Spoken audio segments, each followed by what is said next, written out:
Le 9 août, Jésus dit « Ceux qui ne connaissent pas l'amour et qui n'ont pas la conscience tranquille craignent la mort. Et ils sont la majorité. Lorsqu'ils se sentent menacés de mort à cause d'une maladie ou de l'âge ou pour toute autre raison, ils commencent à avoir peur. Ils s'affligent, se révoltent, ils tentent même de toute leur force et par tous les moyens de fuir la mort. Mais en vain, car quand vient l'heure marquée, aucune précaution ne sert à l'écarter. L'heure de la mort est toujours juste, car elle est établie par Dieu.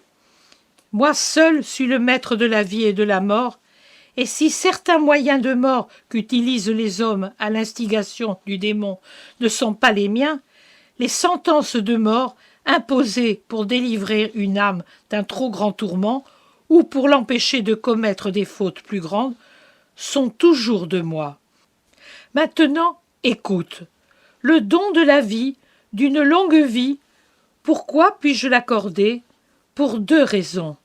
La première est que la créature qui en jouit est un esprit illuminé qui a pour mission d'être un phare pour d'autres esprits encore enveloppés des ténèbres de la matérialité. Un grand nombre de mes saints sont parvenus à un grand âge précisément pour cette raison. Et moi seul sais avec quelle ardeur ils désiraient, au contraire, venir à moi.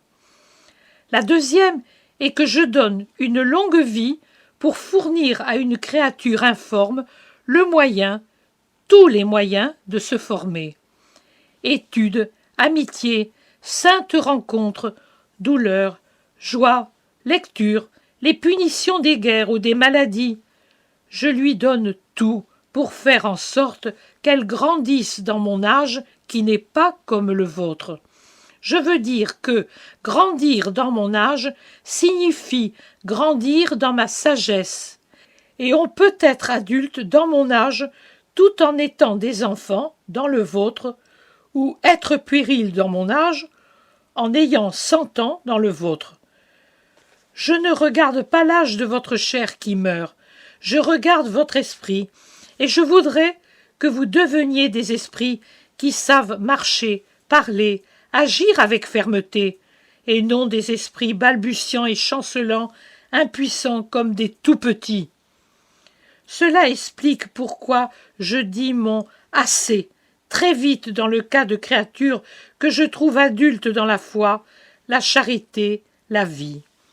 Un père désire toujours retrouver ses enfants, et, avec quelle joie, une fois qu'ils ont terminé les études et le service militaire, ne les serre-t-il pas sur son cœur? Le bon père que vous avez aux cieux, agirait-il autrement? Non. Lorsqu'il voit qu'une créature est adulte dans son esprit, il brûle d'envie de la voir avec lui, et, si par pitié pour le peuple il laisse parfois ses serviteurs sur terre pour qu'ils servent d'aimants et de boussole aux autres, d'autres fois il ne résiste pas, et il se donne la joie de mettre au ciel une nouvelle étoile avec l'âme d'un saint. Ce sont 2 attractions et 2 aspirations provenant d'un agent unique, l'amour. L'âme attire à elle son Dieu, ici où tu es, et Dieu descend trouver ses délices auprès de la créature aimante qui vit de lui. L'âme aspire à s'élever pour être à jamais et sans voile avec son Dieu.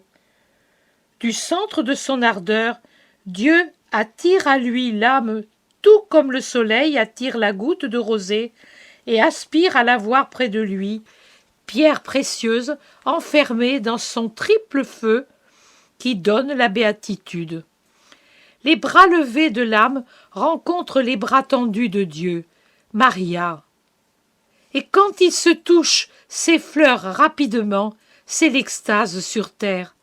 Quand ils s'étreignent de façon durable, c'est la béatitude sans fin du ciel, de mon ciel que j'ai créé pour vous, mes bien-aimés, et qui m'apportera une surabondance de joie lorsqu'il sera rempli de tous mes enfants chéris.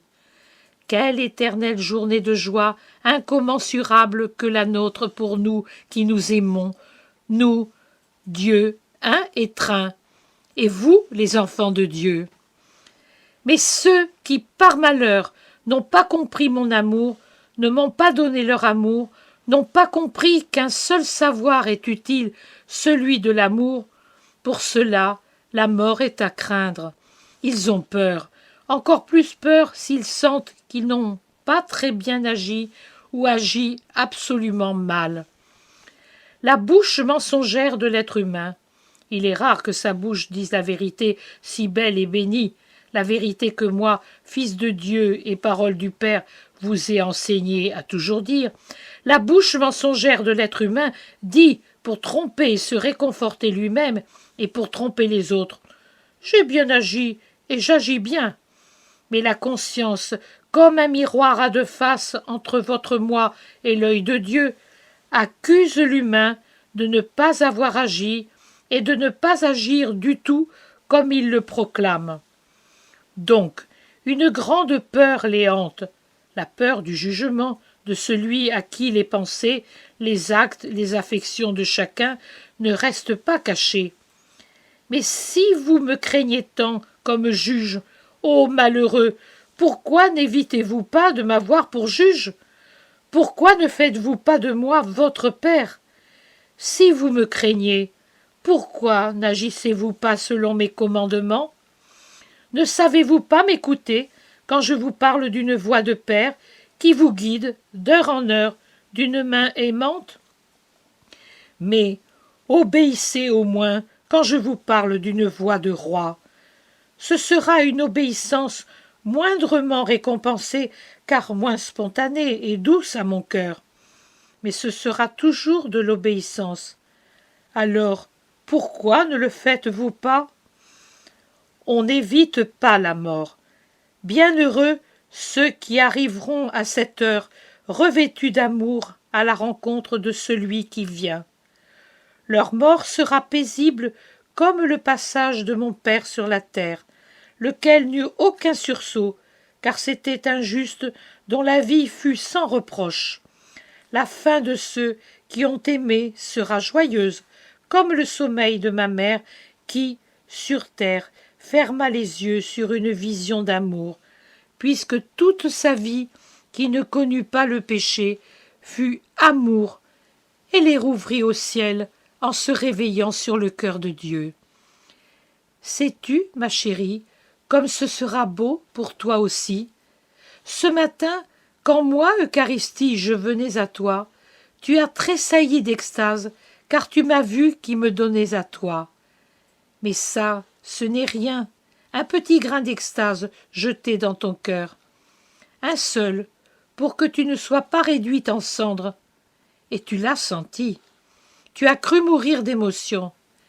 Mais quand le moment viendra, je verserai en toi un torrent de joie, car il ne sera plus nécessaire de préserver ta vie humaine, et nous partirons ensemble. Courage, encore un peu de souffrance, par amour pour ton Jésus. Et puis, ton Jésus abolira ta douleur pour se donner lui-même à toi, complètement, lui-même, joie sans mesure.